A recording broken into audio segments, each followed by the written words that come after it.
There's a photo I think you might have of Bart and I on the podium, and just wish I could replicate that smile, because winning and overcoming all these great riders, it was really special.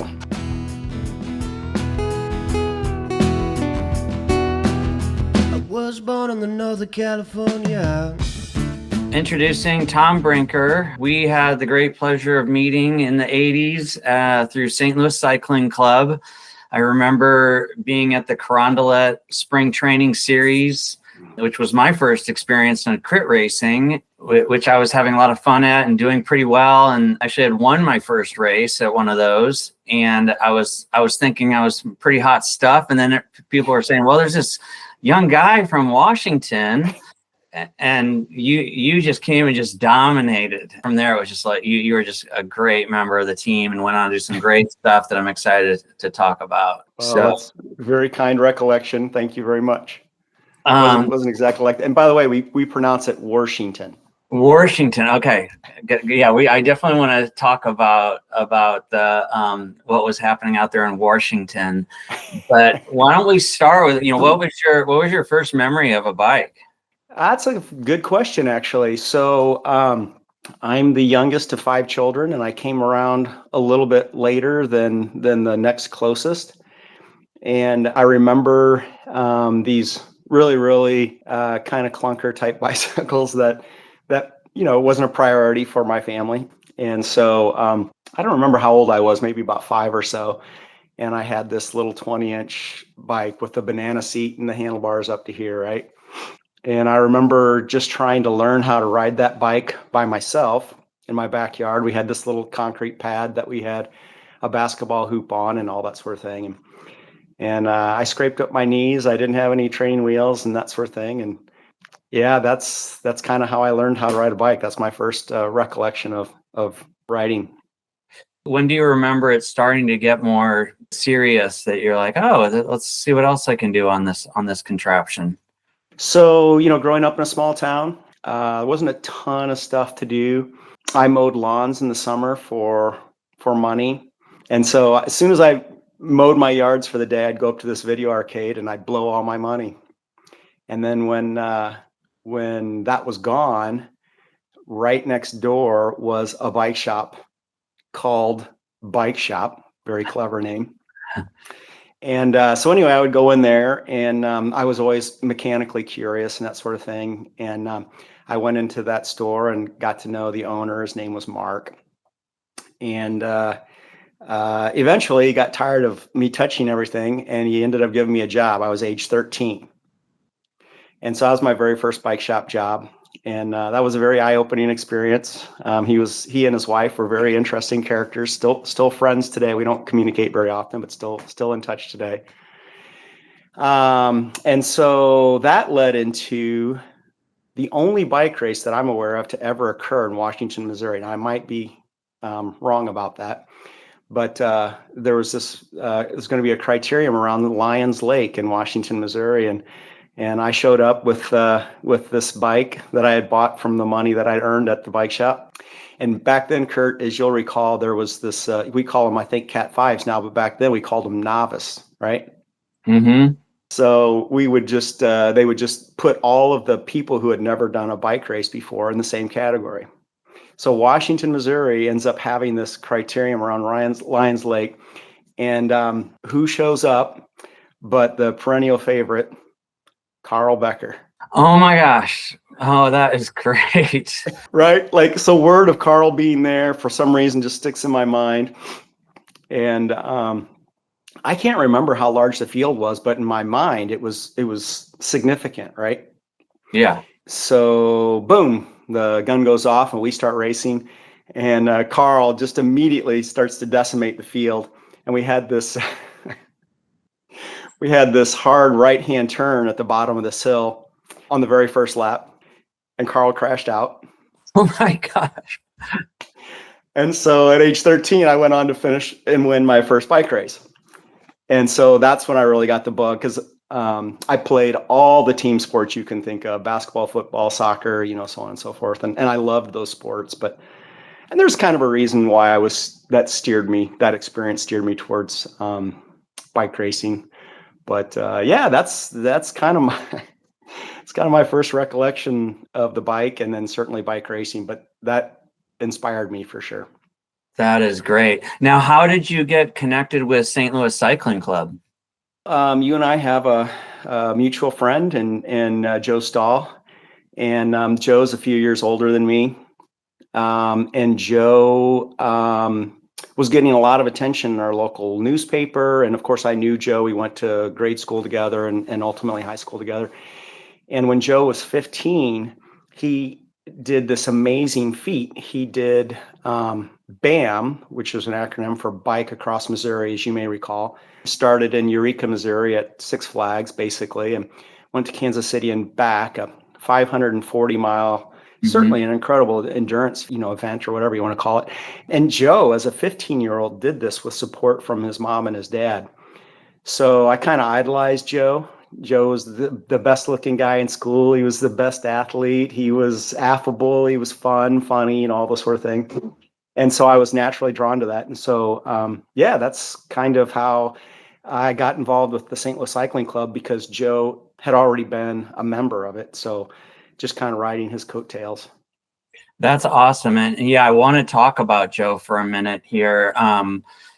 First of all, St. Louis Cycling Club, what a great organization. And a lot for people who don't know, it's the oldest cycling club in the U.S., founded in 1887, has an incredible history that people like you and I were just really lucky that that time frame in the early mid 80s was just a great time to be in the club. There was just a lot of really great people facilitating anyone who wanted to get into racing at that time, especially as juniors. And Joe was really an important part of that. For me, here was this guy that, yeah, he was just doing all these incredible things. He was going out to the Olympic Training Center. And so you had this example that all sorts of things are possible in this sport. You weren't just thinking, oh, I'm just going to ride my bike locally or do these local races. What a great example. And for you to have him out there, I can see why that was an influence. Yeah, he and his mom and dad, his whole family really were special people to me, and they still are. So it really directly or indirectly changed the course of my life in so many positive ways. So yeah, talk about then what happened next. You started racing for St. Louis Cycling Club, and obviously we're winning races right out the gate at Carondelet and others. Talk about how things started advancing from there. Man, it's kind of interesting how it all unfolded. So, the story I just shared with you, I was 13. And then at age 14, I'd become a member of the St. Louis Cycling Club, as you mentioned. And I started to have an interest in track racing. And I remember I bought my first track bike, a Schwinn Paramount, a 1974 Schwinn Paramount, from Bill and Marilyn Roberts, who are also amazing influences in my life. Marilyn was just incredible, of course. And so anyway, so I was interested in going to the junior national championships, which happened to be in Mount Sunapee, New Hampshire that year for the road. And then the track was in Trexlertown. And the only racing I'd ever done was in Missouri. And the only track I'd ever ridden on was Penrose Park, which, you and I know it as formerly as Mr. Bumpy Face. Right. So that year, somehow I got connected with a somewhat obscure name, but Mac and Winnie or Winona McConaughey, and myself and Margot Carroll. Hi, Margot. So we got in this, what could only be considered a hippie bus, and my parents dropped me off at his place in Illinois, his bike shop in Illinois, gave him a bunch of money, and boom, this person I'd never met before. I'm driving to, I think the track came first, and I'll tell you why that is. And I just had an amazing experience. Like it was sponsored by DuPont, and it's in Pennsylvania, right? And at the beginning of this national championship, this helicopter lands in this grass field, and it's one of the DuPonts, right? Like, wow. Boom, like just my mind has just exploded from this, what's going on. It's like, oh my God, cycling's really a thing, right? And so anyway, I can't remember how I did. I I can't actually, I don't remember. It might have been one of my first national. I think I won the Omnium, but I don't know. There's so many great competitors back in that day. Jamie Carney and the likes of that guy, Marcelo Aru, just blistering fast guys that, continue to remain very competitive for many, many years. Anyway, so left that event, and then we go to the road race in Mount Sunapee, New Hampshire. And this is where my cycling, quote, career really changed. Doing this road race with all these really super fast kids, and we're going down this long straight, and out of nowhere, there's this massive crash. Oh, wow. So I'm bloody from head to toe. My bike is screwed up. And back in the day, they had Campagnola did this really amazing neutral race support, right? So it took a long time to untangle all these kids, these 14-year-old kids. And somebody from Campagnola puts me on one of their bikes, right? The pack is long gone. I mean, this might have been, in my mind, it was 10 minutes. I don't know how long it really was, but the pack is long gone. But they put me on this bike with senior gearing. Of course, there was junior and senior gearing. I don't know whether there is anymore. And I just time trial my ass off, just pedaling as hard as I can pedal. And I crossed the finish line. The finish line had this really, really punchy, sharp finish, right? And as soon as I crossed the finish line, I'm bleeding, of course. This woman comes up to me and she goes, "Oh my God, I can't believe you finished this, blah, blah, blah." She was covering me with all these cotton, I'm like almost dead last. Why? And she said, "My name's Helen Carner. This is my business card. I work for the USCF. And if you're ever interested in going to a training camp in Colorado Springs, with your application, please enclose this card, and I will do my best to ensure that you get in." Wow, And that's cool. I know, Kurt, right? I mean, it was like the weirdest thing, right? And I've never forgotten Helen. And thankfully, we're Facebook friends today. We don't interact very much, but she changed the course of my life. She was able to get me into a December camp, a junior December camp that year. And it just really, really, I can't even express the impact that it made. It was something else. Tell me about that experience out of the Olympic Training Center.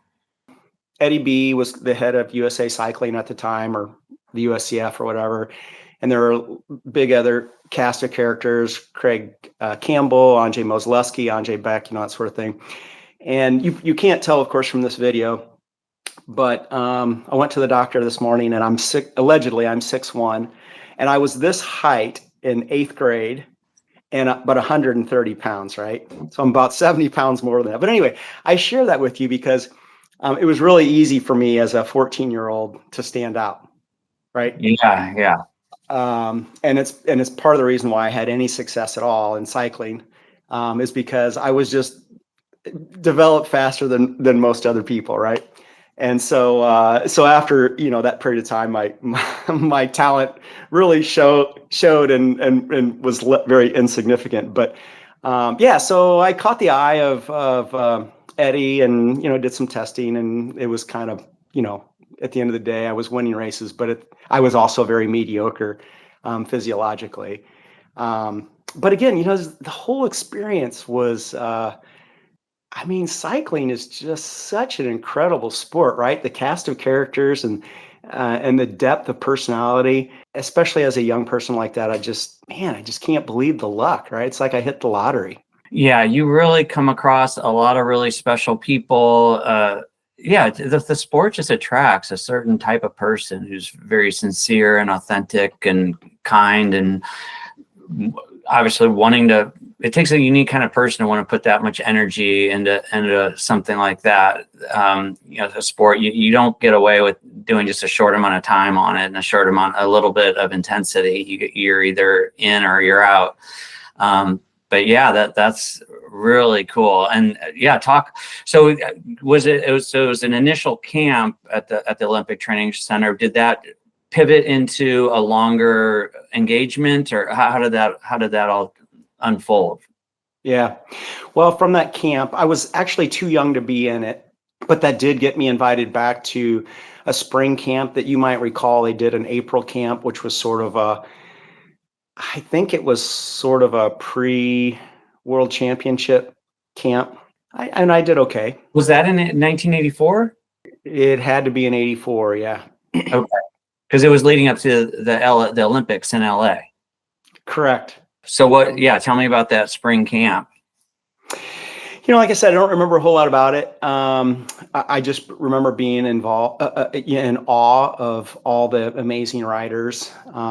There were so many greats that kind of came up through that period of time that ultimately led to me having the opportunity to become what they called back then a permanent resident at the Olympic Training Center. I had the opportunity to move away from this little town at age 15, I think is when that finally happened. And it was a great experience. I mean, it's not exactly like I was roughing it. It's like, oh, this kid had to make it out on his own. I love my parents, I love my family, all that stuff. But I had the comfort of sleeping in a dorm room that was very, very nice. And I had a cafeteria that was, open from 6 a.m. to 10 p.m. every night. So it was true luxury. But it was amazing to see all the different talent that came through there and to experience it. And actually sort of a funny story, not really. Since my parents allowed me to go out there, I remember enrolling in Palmer High School, which was in Colorado Springs. So you'd go to school while you were out there at the OTC. Exactly. So I enrolled in school like I was supposed to, but it quickly became obvious that in these years that all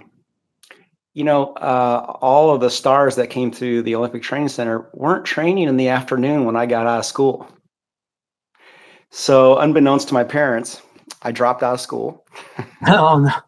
And when I think that was might have been my junior year. I don't remember exactly. Yeah, that had to be right.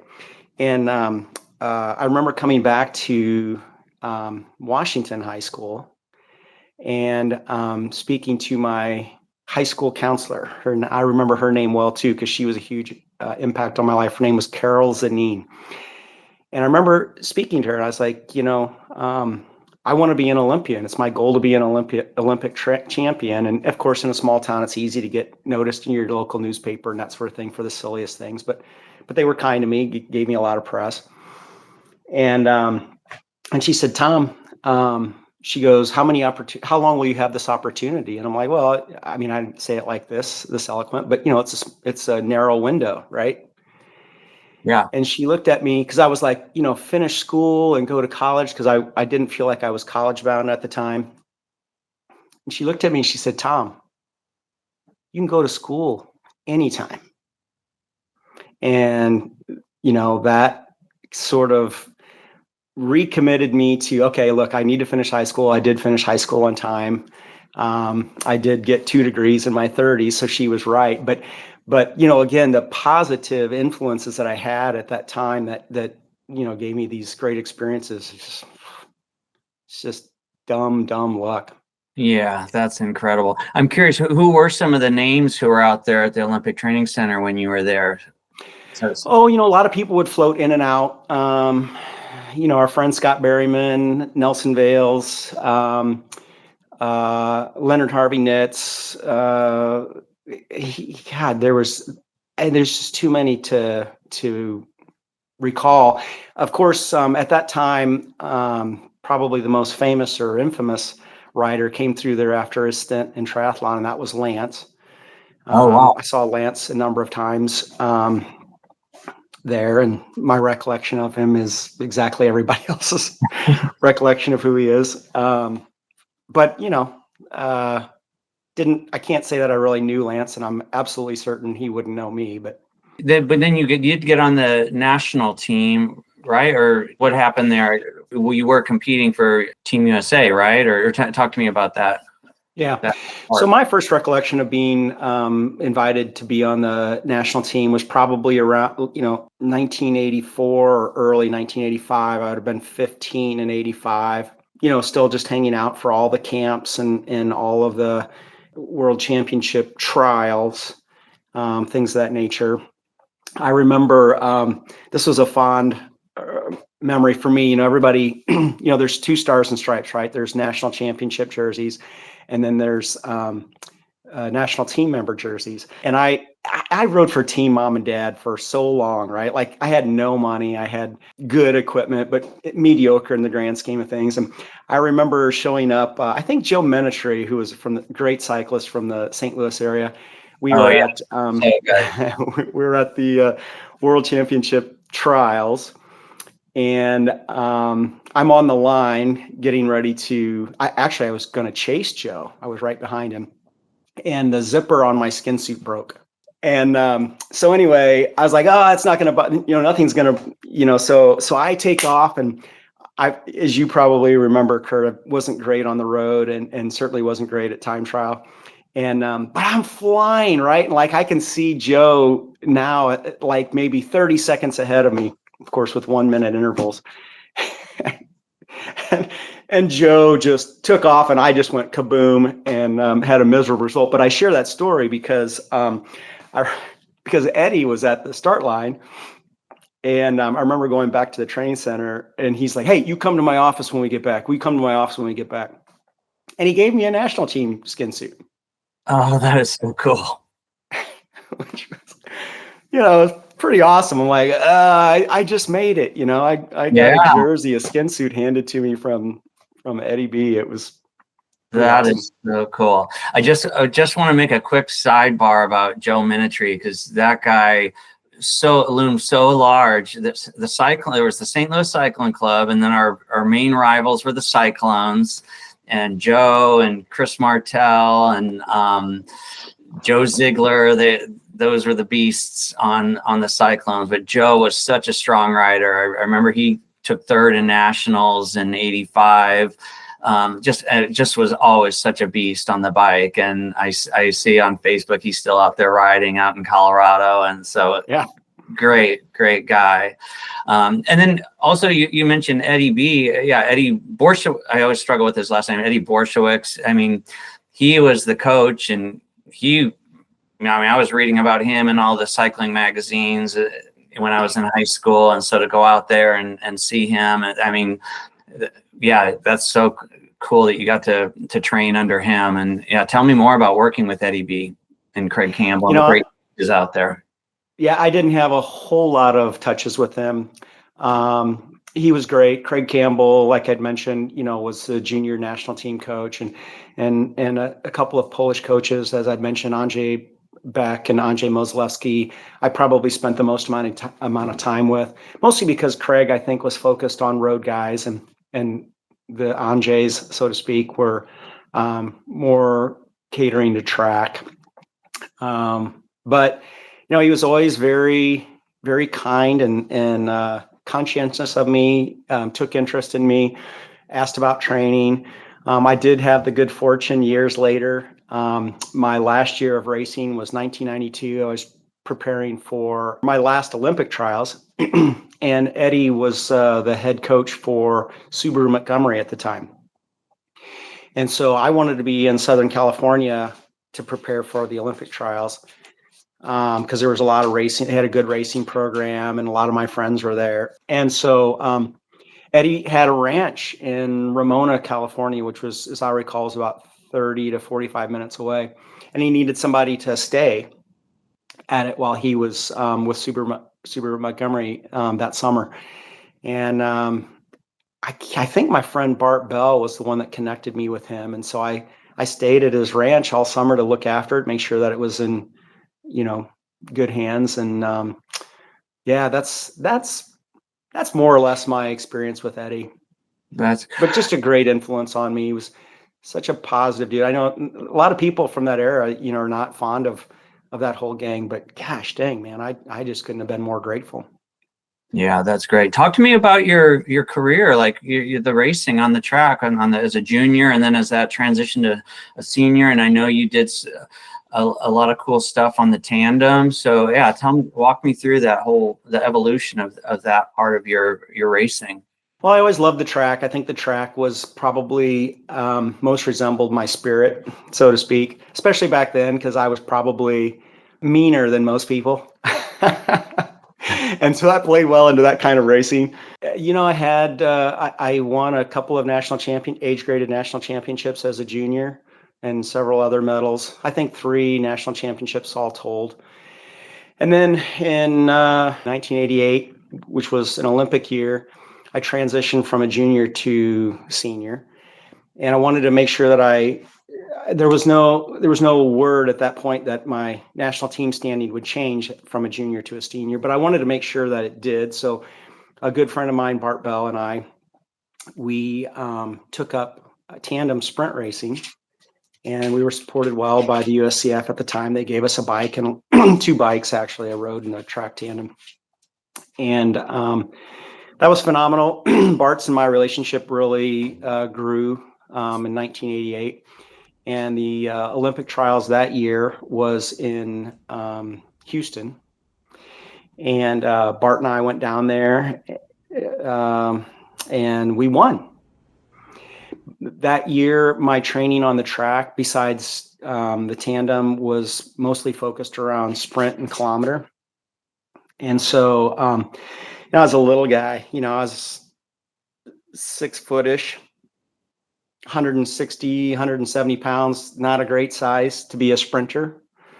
So, kilometer was kind of my thing. And so those 2 things made me a good partner for Bart, who was a pure sprinter and much bigger than I was, both in height and in weight. And so anyway, I really went down to the Olympic trials as an 18-year-old in hopes of showing what I could do in the kilometer.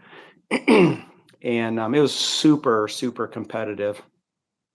And, for better or for worse, Bart and I won. And my first, quote, senior national championship.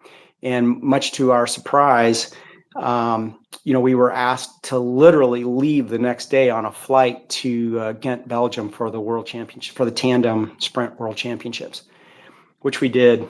And it was freaking unbelievable. I did have one previous World Championship the year before. I went to Bergamo, Italy as a junior, but yeah, that trip was so amazing, and Bart and I had so many amazing experiences after the racing was over. We ended up sneaking to Paris. I guess we did it illegally. We took a train from Ghent to Paris without proper whatever. I don't even know what it would have been back then.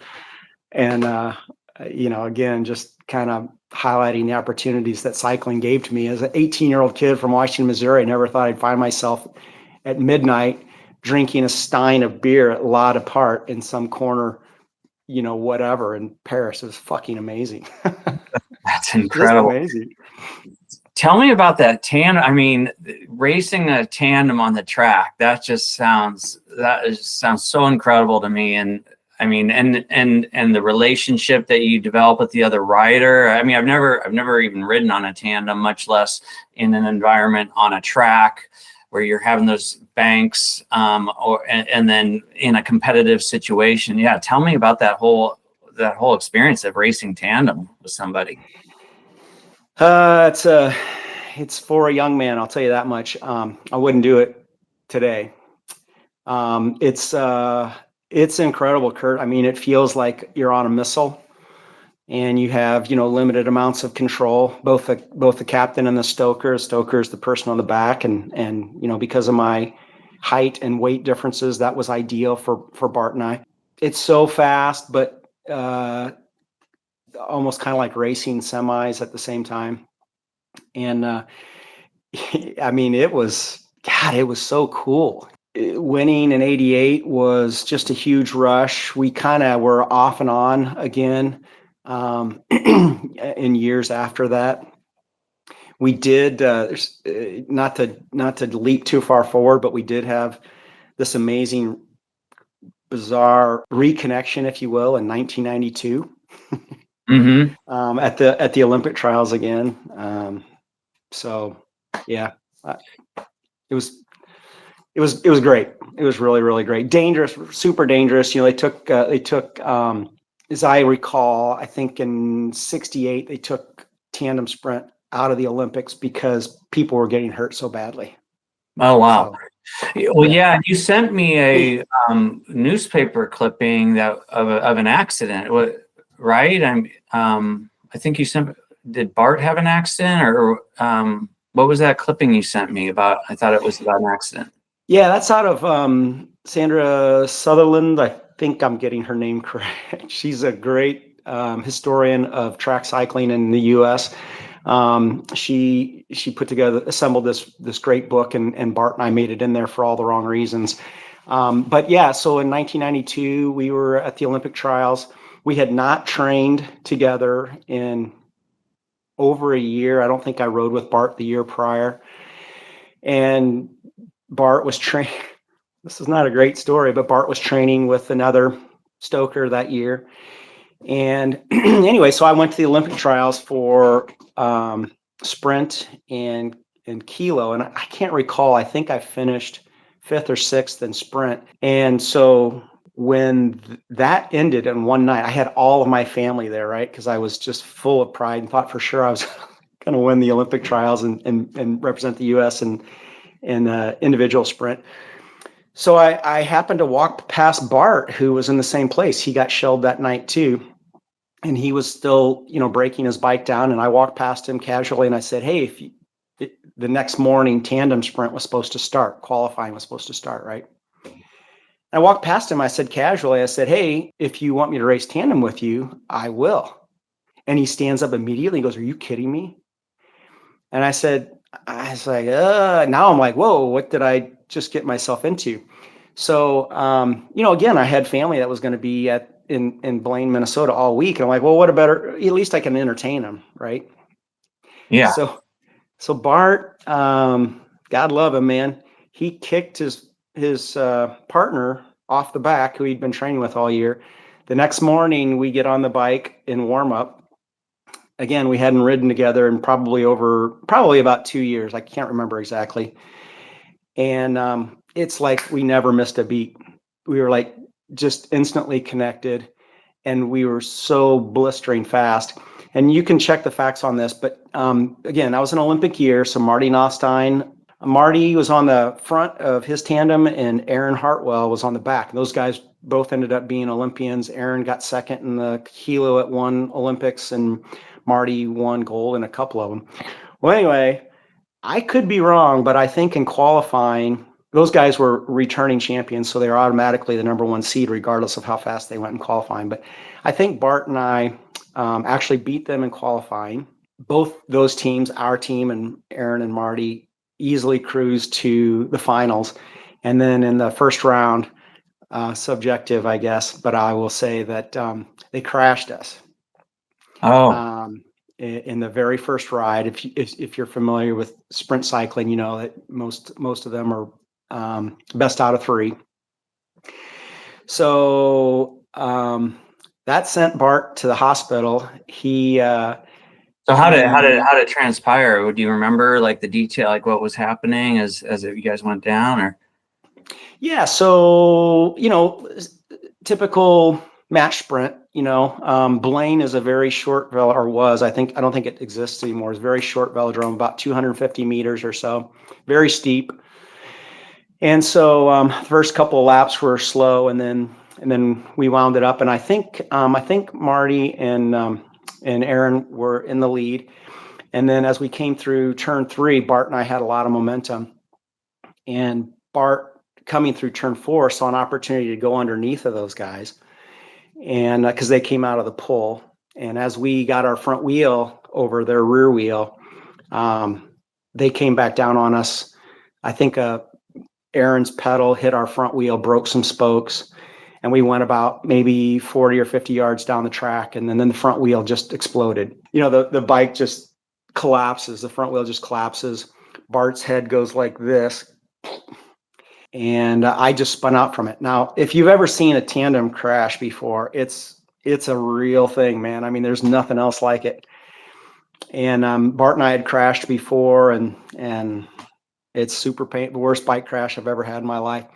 Well, as luck would have it, I just got the wind knocked out of me. Literally, just got the wind knocked out of me, and slid for no road rash at all. And we crashed in the infield. It was grass, but Bart.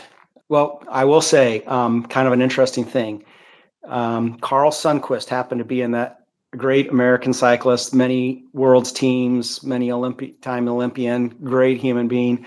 he happened to be close by, and people rushed to us, and Carl's like, "Don't touch him! Don't touch him!" Because he could have paralyzed him, right? So anyway, drama aside, Bart gets hauled off onto a stretcher, posturing. If you're familiar with that, it's a sort of a sign of a head injury. They take Bart to the hospital, and they shared with his parents that to prepare for death. Oh my God. Yeah. Wow. Very dramatic. And because Bart had damaged his brainstem. So Bart ends up being in a coma for 2 weeks. Some really crazy, sort of miraculous things sort of happened during his coma. But eventually, and he lost something like 34 pounds, right? Like this guy's like 220, he's built like Adonis. Good looking dude, amazing athlete. And in these 2 weeks, he had just withered away to nothing. And so thankfully he was able to come out of that. And Bart went on to live a very productive life. Thankfully, did a little bit of rehab, but I'm still very close to Bart, still grateful for his friendship and all the crazy things that happened on and off the bike. And he's living in Alabama, living his best life. Great dude. I'm in regular contact with him. So again, just the connection and the power of the bike, it's just been amazing. I lost touch with you by that point. I didn't. It's great to hear all these stories, and one, I'm super glad that Bart recovered from that, and it didn't take the worst case scenario that they were predicting early on. So that's great. But wow, that's scary. That sounded like that could have been a lot worse. Typically, fairly slowly, the riders are assessing the situation, the wind conditions out on the track, see whether they want to lead going into the final lap, up the home stretch, down the back stretch, or whatever. May take a look at their competition, decide what type of tactic to take, and then the whole race is a matter of positioning, getting into an advantageous position from which to start the sprint. It looks like Zanin and Hartwell decide they want to start the sprint from the front. Speeds of well over 40 miles an hour can be reached by these big rigs too. Powerful motors.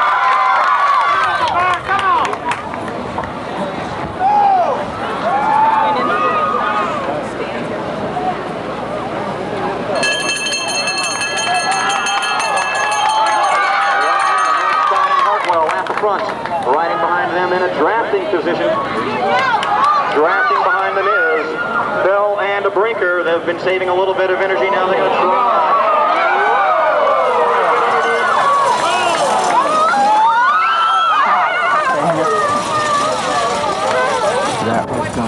And clear the infield. Remember, these guys clear the infield. These guys weigh over 400 pounds together.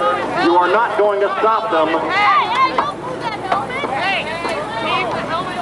Get that helmet on.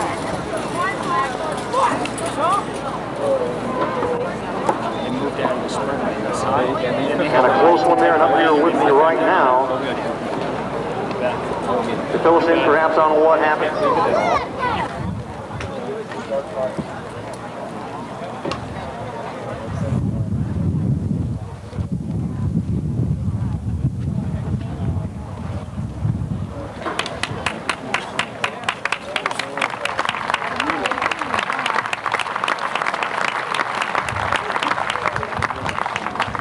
The silver medal winners, Team Bart, Bart Bell and Tom Brinker. Tom Brinker is with us to accept. And you may remember the accident suffered by Bell and Brinker in the final.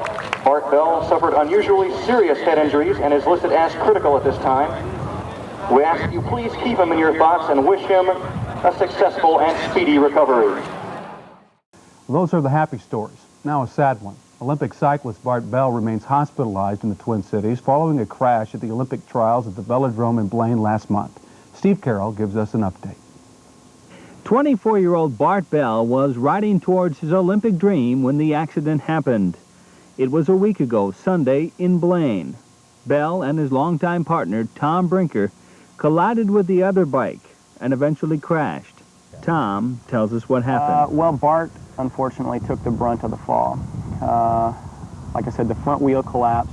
and you have your forks on the bicycle, and the forks just basically dug in just like this, kind of ejected Bart right off the bike, and he landed right on his face.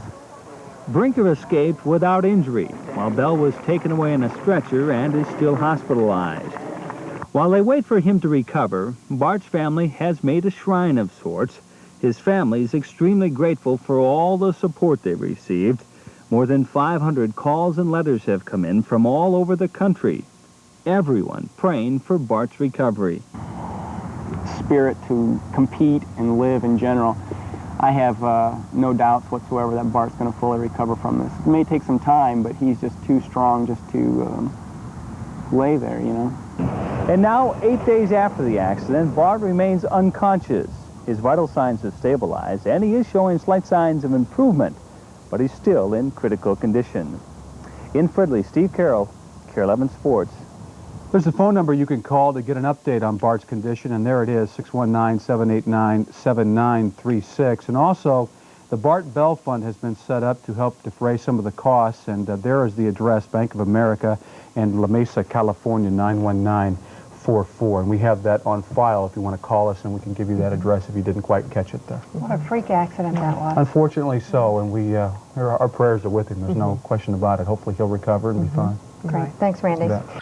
I'm really curious about, tell me about that again, going back to that being on a tandem, how you get in sync. Like you're as the stoker providing this power, and you're having to trust and you're just having to flow with, they could be making all sorts of sudden moves, and you've got to be prepared to pivot with that. Talk to me about that, how that experience. And yeah, what an incredible thing to learn how to do it with another person in such a, well, potentially dangerous and such a intense situation.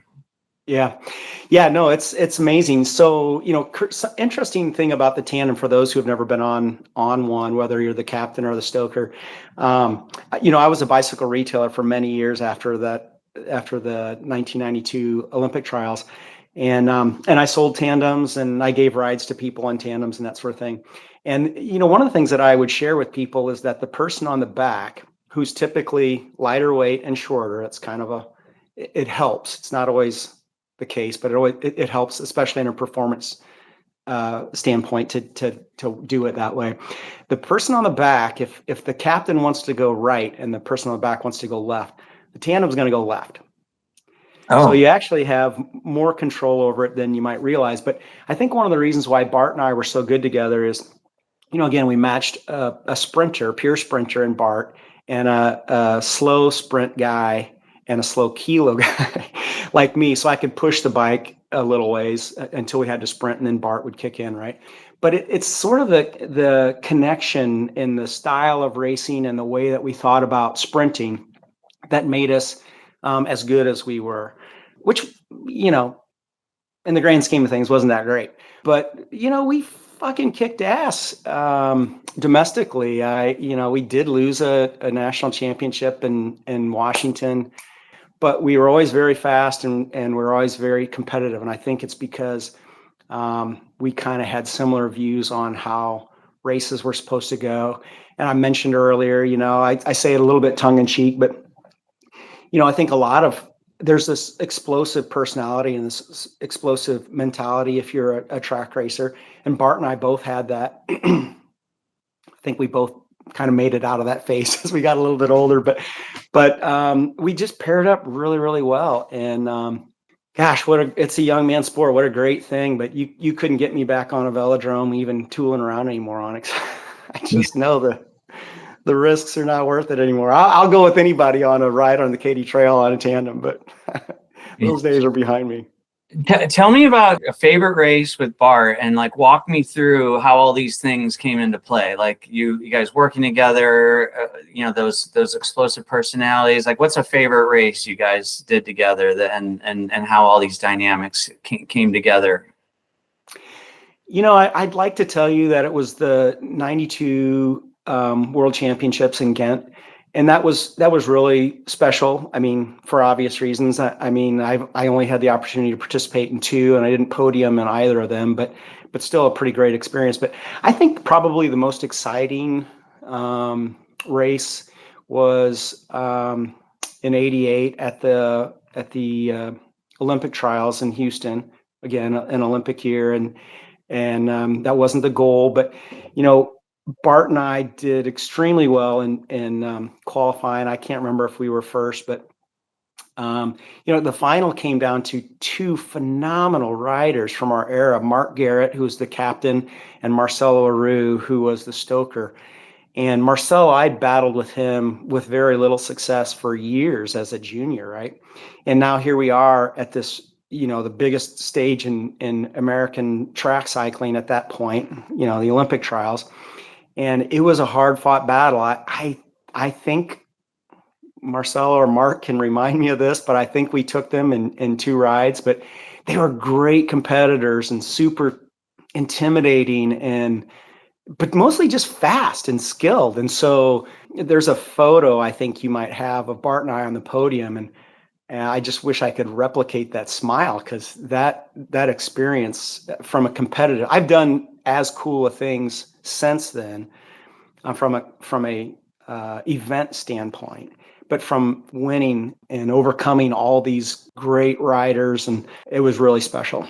Yeah, that's cool. Like, was there a micro moment or some micro moments within those races that you're like coming around a certain turn or in a final stretch, or like walk me through like the details of something happening that you remember?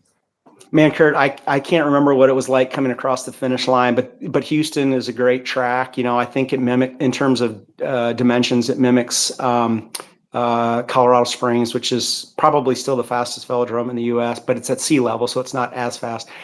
But there's this photo of Bart and I.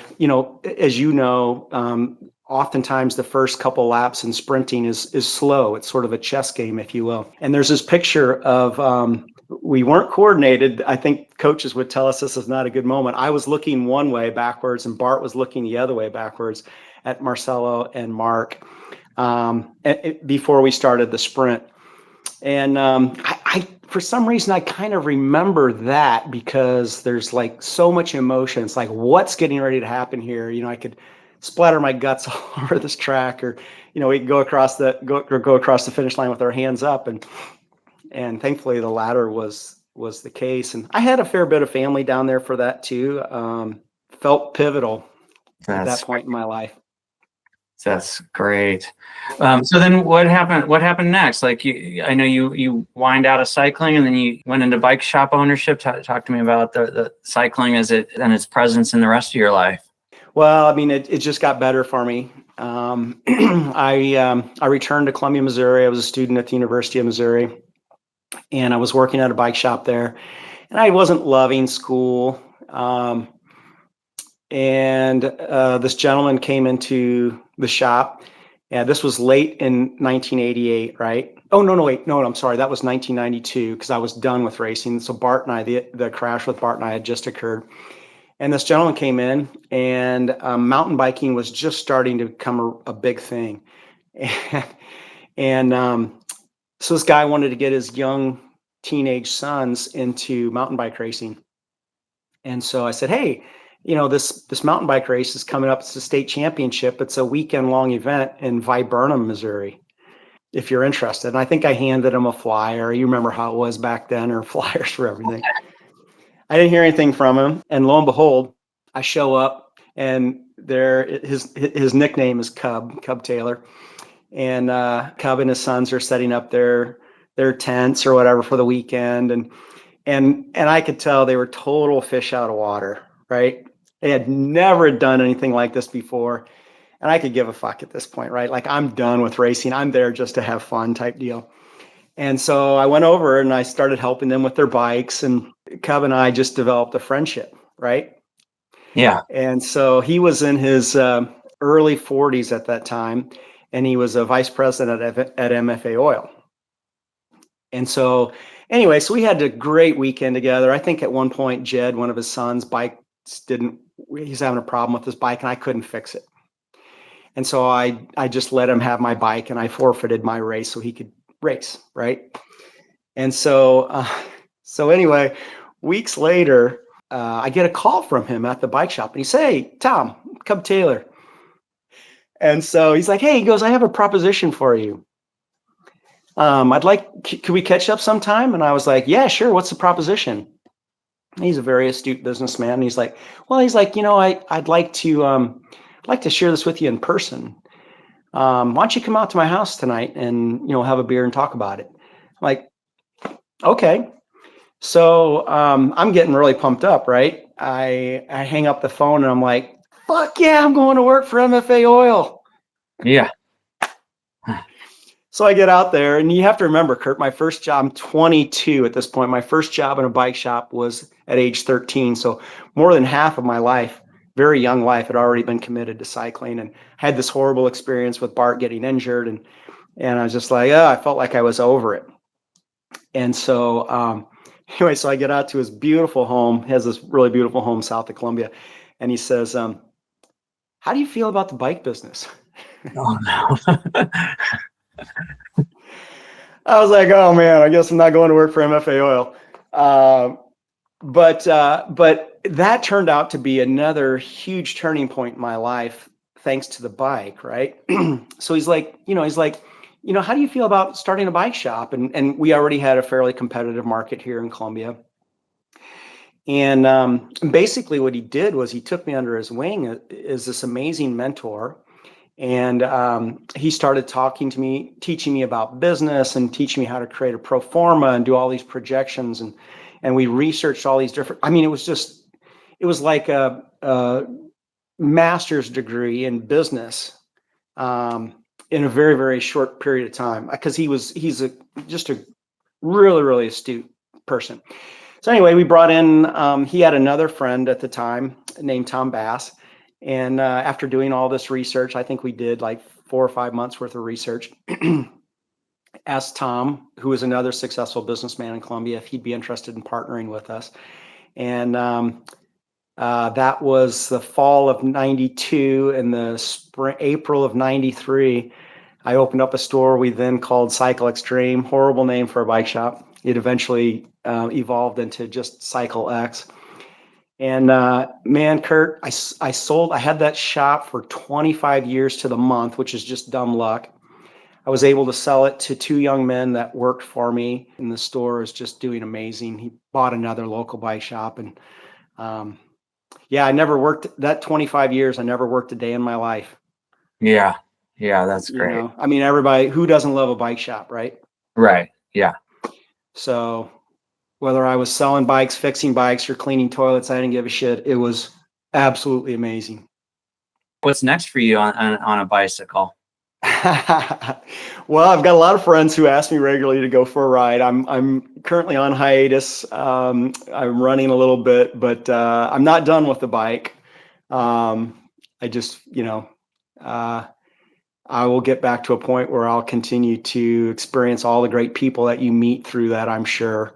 But man, oh man, if any one object has influenced somebody's life to the positive, meeting guys like you, I can't even speak to all the incredible people, Kurt, that we met in the 80s through St. Louis Cycling Club and way beyond, right? Because if you start naming some names and then you miss somebody that is not obscure, but there's just so many of them, right? So I can't even start to speak to the names and all the great talent that came out of St. Louis or Missouri in general. I shouldn't just make it St. Louis. That was my little sphere at the time.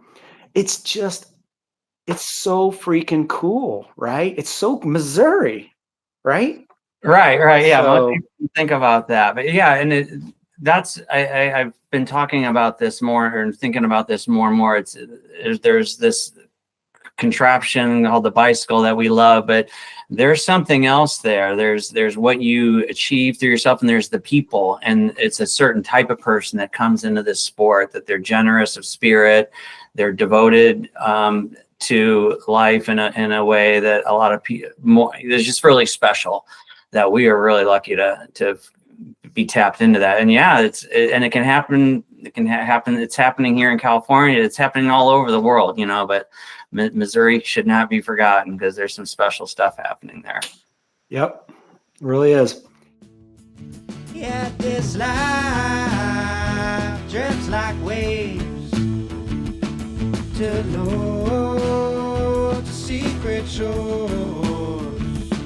Yeah, this life drifts like waves to the shore, to the shore, to the shore.